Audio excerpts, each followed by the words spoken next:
We remain steadfast in our commitment in delivering local news that matters. Stories that inspire.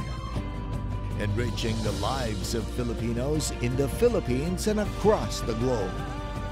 This is your GMA Regional TV. Buong puso para sa Pilipino. Ito ang inyong Regional TV News. Magandang araw, ito ang inyong Regional TV News. Hatid namin ang mga pinakamalaki at pinakahuling balita mula sa Luzon. Ako po si Chris Zuniga. Mula rito sa Visayas, ako po si Cecil Kibod Castro. At mula naman dito sa Mindanao, ako po si Sara Hilomen Velasco. Mga kapuso, patay ang isang babae matapos na matrap sa nasusunog na bahay sa Opol, Misamis Oriental. Nakatutok si Cyril Chavez ng GMA Regional TV 1 Mindanao. Ang naglalagablab na apoy ang tumupok sa bahay na ito sa Zone 7 Bonbon, Opol, Misamis Oriental, Martes ng umaga. Idineklara itong fire out ng Bureau of Fire Protection matapos ng isang oras. Dito na tumambad ang bangkay ni Delia Mantos, 59 anyos, tindera ng suman at bibingka at may-ari ng bahay. Napag-alaman na bago sumiklab ang sunog, kakaalis lang ng bahay ng asawa ng biktima para magtinda ng bibingka at suman. Ang ako lang magkita mi dito sa langit nga puloy-anan nga giandam sa Ginoo sa panahon sa resurrection. Mauragyan na akong tugon siya. Ayon sa BFP Opol, isang bahay ang totally damaged at isa ang partially damaged na umabot sa 40,000 pesos ang naitalang danyos. Naiwanang pinaglulutuan ng suman at bibingka ang tinitignang pinagmula ng sunog. Nabulabog naman ang mga residente sa Barangay Lagaw sa General Santos City sa naglalagablab na apoy nitong Lunes. Mahigit isang oras bago naapula ang apoy at dito na natagpo ang patay, ang 2 taong gulang na batang lalaki na kinilalang si Nino. Base sa investigasyon, natrap sa bahay ang bata habang nasa trabaho raw ang ina nito. Samantalang umalis daw ang ama ng bata dahil may inasikaso ng sumiklab ang sunog at pagbalik nito, nilalamon na ng apoy ang kanilang bahay. Hindi na muna nagbigay ng pahayag ang ama ng bata. Nagpapatuloy ang investigasyon sa insidente. Mula sa GMA Regional TV 1 Mindanao, Cyril Chavez nagbabalita para sa GMA Integrated News. Patuloy na nasusunog ang ilang bahagi ng kabundukan sa Itogon, Benguet. Sa mga larawang ito nakuha ng Tactical Operations Group 1 ng Philippine Air Force, makikita ang nasusunog na bahagi ng kabundukan sa Sitio Philex sa Barangay Dalupirip, Itogon, Benguet. Ayon sa otoridad, nagsimula pa ang sunog noong January 27. Simula noong Sabado, 2 Super UV helicopters ng 505th Search and Rescue Group na may Bambi bucket ang nagsasagawa ng water drop sa nasusunog na bahagi ng bundok. Katuwang ng Philippine Air Force ang Office of Civil Defense CAR at Bureau of Fire Protection sa operasyon. Umaabot na raw sa 12 ektarya na bahagi ng bundok ang apektado sa sunog. Iniimbestigahan ng mga otoridad ang sanhi ng sunog. Samantala, oversupply sa itlog nararanasan sa bansa ayon sa Sinag. Ang detalye ihahatid live ni Jasmine Gabriel Galban ng GMA Regional TV 1 North Central Luzon. Jasmine? Chris, sa ngayon patuloy ang pagbaba sa presyo ng itlog sa iba't ibang pamilihan dito sa probinsya ng Pangasinan. Araw-araw 15,000 piraso ng itlog ang nakukuha ni Mang Armand Fernandez sa kanilang poultry farm. 70% rito ang idinideliver sa iba't ibang bayan sa probinsya. Habang ang mga natitirang itlog, direktang dinadala sa Malimgas Public Market sa Dagupan City para ibenta. Nararanasan daw ngayon ng oversupply sa itlog ayon sa Samahang Industriya ng Agrikultura. Kinumpirma ito ng ilang egg producers. Dahil sa dami ng supply, bumaba ang presyo ng itlog ngayon. Mula nung pagkatapos ng New Year, bigla nang pababa na yung presyo. Oversupply na naman tayo sa egg. Yeah. So, wala rin problema sa chicken, walang problema sa egg. Naglalaro sa 5 pesos and 50 centavos hanggang 8 pesos ang kada piraso ng itlog. Pero posibleng bumaba pa hanggang 4 na piso ang kada piraso ng itlog. Yung mga maliliit mga medyo mababang presyo. Hanggang hanggang March na hanggang summer na yun. Diretso na yun, mababa na. Malaking bagay po kasi unang-una itong pinakamadaling baon ng mga bata. Tapos pag mura, hindi ka mahirapang i-budget yung... Nakatutulong daw sa pagdami ng supply ng itlog ang nararanasang panahon sa ngayon. Bali yung ganito po kasing temperature sa atin na medyo malamig or mas presko, mas komportable po yung ating yung mga manok po or yung mga layers po natin. So mas madali po sa kanila mag-produce ng itlog compared po pag sobrang init ng panahon na stressed po sila, so mas mababa po yung production. Samantala, dahil sa malamig na panahon, nagpaalala ang otoridad sa mga poultry farmer na regular na i-monitor at painumin ng vitamins ang mga alagang manok para makaiwas sa anumang uri ng sakit. Chris, sa monitoring ng SINAG, karamihan sa supply ng itlog sa ngayon ay nagmumula sa Region 1, 2, 3 at maging sa Region 4. Ipinaliwanag naman ng SINAG yung dahilan kung bakit nakaka-experience tayo ng oversupply ng itlog dahil noong September 2023 ay marami sa mga poultry farmers ang nag-alaga ng manok dahilan para ngayong January ay sabay-sabay yung pag-harvest ng itlog. Ayon sa SINAG, ngayong first quarter ng 2024, walang nakikitang problema sa supply ng karne ng manok at maging sa supply ng itlog. Chris? Maraming salamat, Jasmine Gabriel Galban ng GMA Regional TV 1 North Central Luzon. Inilikas ang mahigit 200 pamilya matapos bahain ng ilang bayan sa Davao Oriental. Narito ang report ni Argil Relator ng GMA Regional TV 1 Mindanao. Isinakay sa rescue boat ang mga residenteng ito na na-stranded sa lagpastuhod na baha sa barangay Mahanub sa bayan ng Baganga, Davao Oriental Lunes ng hapon. Agad silang dinala sa evacuation area ng lungsod. Sa bayan ng Katiil, Davao Oriental, inilikas din sa evacuation center ang mga apektadong residente ng Barangay Alegria, San Vicente at San Miguel, bunsod ng pagbaha. Nagmistulang ilog ang kalsada matapos itong malubog sa baha.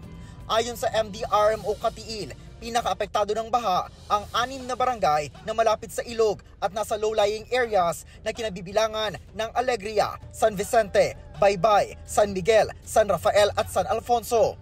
Nasa 167 na pamilya o mahigit 500 individual ang inilikas dahil sa malawakang baha. Kagahapon sir, mga nagsugod mig force evacuation mga 10 o'clock in the morning. Sa buntag sir, opo. So nagpadayon yapon sir ang pagbaha karon.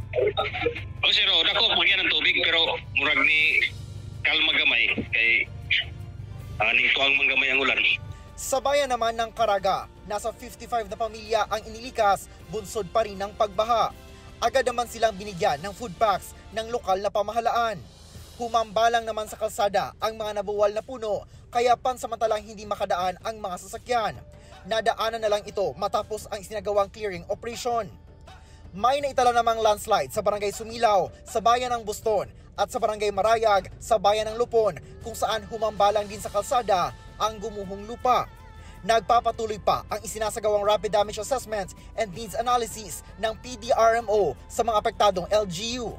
Ayon sa Pag-asa, trough ng low pressure area ang nagpapaulan sa Davao Region. Mula sa GMA Regional TV 1 Mindanao, Argil Relator, nagbabalita para sa GMA Integrated News.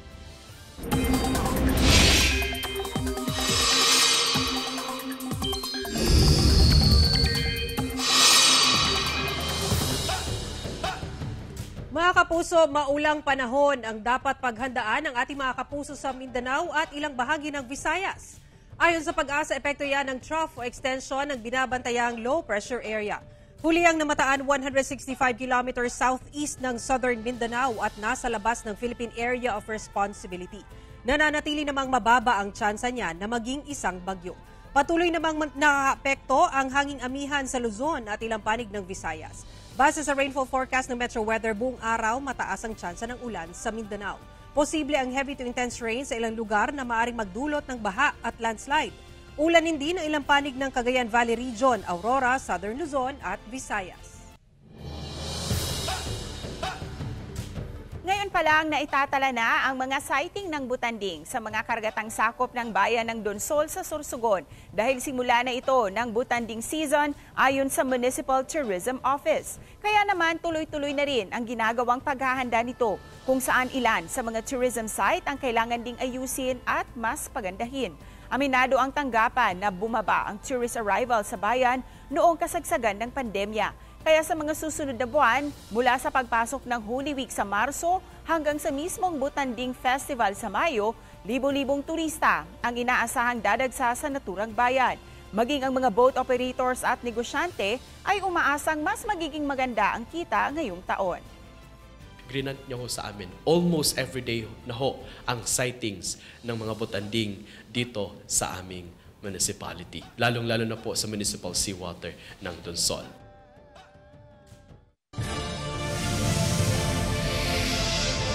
Ito ang inyong Regional TV News. News all over the regions. Hatid sa inyo kasama ng City Government of Tarlac. Ito ang inyong Regional TV News. Isa ang patay at isa ang kritikal sa salpukan ng dalawang motorsiklo sa Posurubio, Pangasinan. Insidente sa pool sa CCTV. Naka-alerto si Denise Abante ng GMA Regional TV, Balitang Southern Tagalog. Makikita sa CCTV camera ang salpukan ng dalawang motorsiklo sa Barangay Bobonan, Posurubio, Pangasinan. Nasawi ang angkas ng motorsiklo habang inoobserbahan pa sa ospital ang tatlong iba pang biktimang kabilang ang dalawang rider at isa pang angkas. Wala pang pahayag ang mga kaanak ng mga biktima. Bago po sila nakauwi ay doon po sa National Road po na may Barangay Bobonan po, coming from the left shoulder ng road crossing, ay nag-collide po sila na kung saan nagresulta po sa head collision po. Sa Silang Cavite, kita sa CCTV camera ang headlight ng paparating na pickup truck. Nasa gitna ng kalsada ang dalawang pulis na nagmamando sa checkpoint sa Aguinaldo Highway na sakop ng Barangay Tubuan 2. Maya-maya pa sinalpok ng pickup truck ang dalawang pulis. Nasawi ang isa na si Patrolman John Carl Austria de Liola na nakaladkad pa ng truck. Ayon sa pulisya, mula sa Tagaytay City ang pickup truck na minamaneho ng isang 22 anyos na driver na tubong Silang Cavite. Mabilis umano ang patakbo ng driver na hindi na nagawang huminto pa sa checkpoint. Inaresto siya ng pulisya na nahaharap ngayon sa patong-patong na reklamo. Maaari rin daw ma-revoke ang kanyang lisensya. Ayon sa kaanak ng nasawing biktima, hindi sila makikipag-areglo sa suspect. Hindi pwedeng i-arrange ko yung kinukuha niya talaga. Justice ang hinihingi namin. Justice talaga para sa anak ko. Mula sa GMA Regional TV, Balitang Southern Tagalog, Denise Abante. Nagbabalita para sa GMA Integrated News. Pasintabi mga kapuso, sensitibo ang balitang inyong matutunghayan. Wala ng ulo ng matagpuan ang bangkay ng 30 anyos na si Joel Lakaw-Lakaw sa taniman ng tubo sa Barangay Poblacion 2, Sagay City, Negros Occidental noong linggo. Hanggang ngayon ay patuloy pang hinahanap ng otoridad kung saan itinapon ng sospek o mga sospek sa krimen ang ulo ng biktima. Ayon sa pulisya, pumunta sa isang fiesta ang biktima at nakipag-inuman. Madaling araw na ito umalis sa inuman para umuwi pero hindi na ito nakarating sa kanila. Hanggang sa natagpuan na lang ang kanyang pugot na katawan sa taniman ng tubo. Hindi pa tukoy ng pulisya ang motibo sa pagpaslang sa biktima. Patuloy pang iniimbestigahan ng otoridad ang mga nakasama nito bago ang insidente. Wala nang natanggap na signature sheets ang Commission on Elections Western Visayas para sa People's Initiative matapos lumabas ang utos mula sa COMELEC and Bank na ipatigil muna ang proceedings kaugnay sa nasabing signature campaign para sa isinusulong na pag-amyenda sa 1987 Philippine Constitution. Ayon sa COMELEC 6, simula noong Lunes, hindi pa sila nakatatanggap ng report mula sa kanilang local offices na mayroon pang nagpasa ng signature sheets. Nabigyan na rin daw ng instruction ang mga local COMELEC office na sakaling mayroon pang magsumite, wag na itong tanggapin. Bago ang suspensyon, mahigit 600,000 na pirma ang natanggap ng COMELEC sa buong Western Visayas. Halos 280,000 dito ang galing sa Iloilo Province. Halos 250,000 naman ang mula sa Negros Occidental. Mahigit 78,000 sa Aklan, 69,000 sa Bacolod City, nasa 60,000 na lagda ang mula sa Iloilo City, mahigit 39,000 sa Capiz, at mahigit 13,000 naman sa Antique. Wala namang isinumiteng pirma ang lalawigan ng Guimaras. Sa 133 na bayan at lungsod sa Rion, 99 ang nagpasa ng signature sheets at naisyuhan ng certificate. Bistado naman ng LGU ang halos 1,000 deep well sa Baguio City na walang permit mula sa National Water Resources Board. Tutukan sa report ni Joan Punsoy ng GMA Regional TV, 1 North Central Luzon. Mula sa halos 1,200 na deep well sa Baguio City, napag-alaman ng LGU na mahigit 200 lamang dito ang merong permit mula sa National Water Resources Board o NWRB. Ibig sabihin, halos 1,000 rito, iligal ang operasyon. Mapanganib daw ang pagkuha ng tubig mula sa mga deep well na walang permit mula sa NWRB ayon sa LGU. Siyempre kung hindi sila permitted, hindi natin na oversee kung they are complying with the health standard. Siyempre hindi natitest yan. Kung permitted ka, may periodic testing siya to ensure that the water you are supplying is within the health standards. Tinututukan din ng LGU ang mga water delivery services at water refillers. Kinausap ang mga miyembro ng asosasyon na dapat sa mga lehitimong deep well o water providers lamang sila dapat kumuha ng tubig. Sa ngayon, merong 39 registered water delivery businesses at 188 na licensed water refillers sa lungsod. Mayroong nasa private properties, mayroong malakihan, mayroon yung for use ng residential, mayroon for business purposes. So, lahat ng 1-3 na to ay either doon or lahat na yan covered doon. So, we are urging them to get their permit. Ipapaskil ng LGU ang mga listahan ng mga lehitimong water providers, kabilang ang mga lisensyadong deep well, water delivery services at water refilling stations para magabayan ang publiko. Isinagawa ang paghihigpit matapos ang naitalang diarrhea outbreak sa lungsod nitong buwan. Mula sa GMA Regional TV 1 North Central Luzon, Joan Punsoy, nagbabalita para sa GMA Integrated News. Kinoronahan na ang Dinagsa Festival Queen 2024 ng Cadiz City. Tunghayan sa report ni Eileen Pedreso ng GMA Regional TV 1 Western Visayas.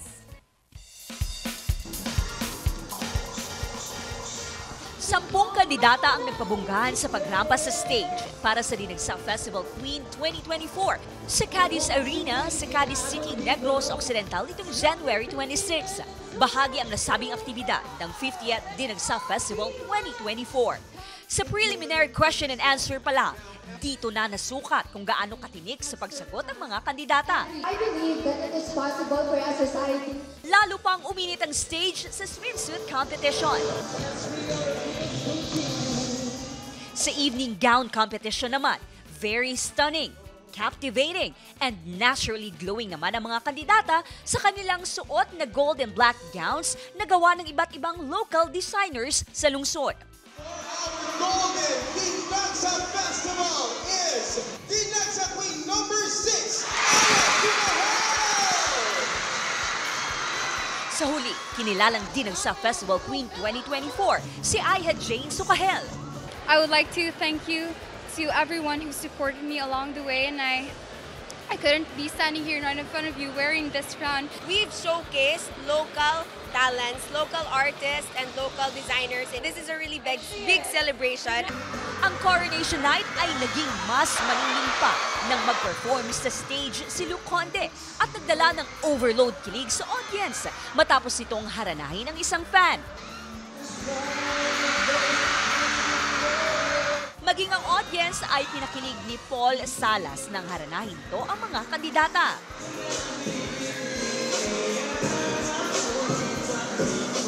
Kabilang sa mga judge sa pageant, si Kapuso actress Lian Valentin. Kaya puno ng pasasalamat ang mga Kapuso star na naging bahagi ng Dinagsa Festival Queen 2024. Game na game sila dun sa during the performance. Yung support nila while you're performing is there. Sobrang enjoy and First time ko rin makasama sila Luke and Dian. So sana naman po nakapagbigay kami ng matinding magandang memory sa inyo. Isa to sa mga masasabi kong memorable dahil grabe yung production, grabe yung mga candidates natin, as in super ganda lahat. Mula sa GMA Regional TV, One Western Visayas, Aileen Pedraso, nagbabalita para sa GMA Integrated News.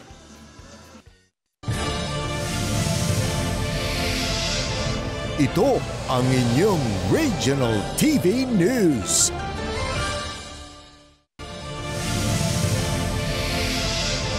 Ito ang inyong Regional TV News. Dating Pangulong Duterte hinamon si PBBM na magpa-drug test. Tinutukan niya ni Argel Relator ng GMA Regional TV 1 Mindanao. Bakit ko iproba? It is for him to sit in the Luneta Park, magpakuha siya ng dugo doon, independent entity o doktor, magpakuha rin ako, o sige, pati ako, pakuha siya ng blood test. Ito ang hamon ni dating Pangulong Rodrigo Duterte kay Pangulong Bongbong Marcos matapos sabihin ni House Speaker Martin Romualdez na maglabas ng pruweba ang Pangulo sa akusasyong gumagamit umano ng iligal na droga si Pangulong Marcos. Since at the beginning of his term, it is going around the country at alam ninyo na ganun ang biruan. Huwag na tayo magbulahan. Tahasang tanong ng dating Pangulong Duterte kay Pangulong Marcos. Bakit ka pumunta ng Germany right before the campaign sa presidency? Bakit ka napag-rehabilitate doon? Sinisika pa namin kunan ng pahayag tungkol dito ang Malacanang. Sinagot din ni Duterte ang banat ni Pangulong Marcos tungkol sa paggamit umano ng dating Pangulo ng fentanyl. Dahil daw sa kanyang disgrasya sa motor, ilang buwan bago magsimula ang kampanya pagkapresidente noong 2016, nagtamo siya ng injury sa kanyang spine. Pinayuhan niya si Pangulong Marcos na magbasa ukol sa fentanyl. Fentanyl is a medical thing. It eases up the pain. Ngayon, yan nilalagay yan para to ease the pain. Pero nung na-opera na ako, okay na ako. And that was about 8 or 7 years ago. Buwelta pa ni Duterte, may kasamahan daw ang Pangulo sa kanyang gabinete na kasama rin itong gumagamit ng iligal na droga noon. Tatanungin kita, yung cocaine, may prescription ba yan? Saan mo kinukuha yung supply mo? Alam ko ang tao nang dumadala diyan sa Malacanang. Body-body mo yan sila. Binanatan din ng dating Pangulo ang Philippine Drug Enforcement Agency o PDEA matapos sabihin ng ahensya na wala sa kanilang drug watch list si Pangulong Marcos. Itong mga PDEA na itong mga na to. Sino ba nung gagawang PDEA magbigay ng... Ikaw ang PDEA magbigay. Sir, ito yung record mo doon sa narco. It is natural that they will refuse to give it to you. Hindi umano niya tinanggap ang listahang ipiniresenta sa kanya ng PDEA noon. Ngunit hahanapin umano niya at nangangakong i-release sa panahong napasakamay na niya ito. Tungkol naman sa charter change, ayon sa dating Pangulo, sa Republican presidential type ng gobyerno, magiging Prime Minister si Speaker Romualdez at magiging ceremonial president si Pangulong Marcos. Ipapasok rin daw ang anak ng Pangulo kapag hinog na ito. Ferdinand Marcos, wag mong gawain yan kay pumalpak kayo dahil dyan. You are not doing anything to redeem your name. May panawagan din ang dating Pangulo tungkol sa issue sa International Criminal Court. Sir, bitawan mo yung ICC. Huwag mo akong tulungan dyan. Ako na ang bahala.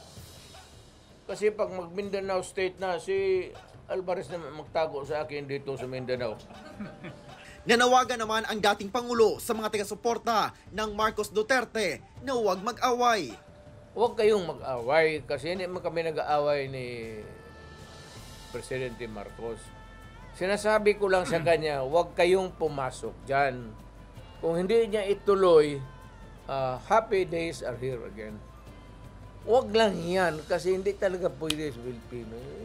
Yan para kasi pangpahaba nila. Makuntinto ka na lang.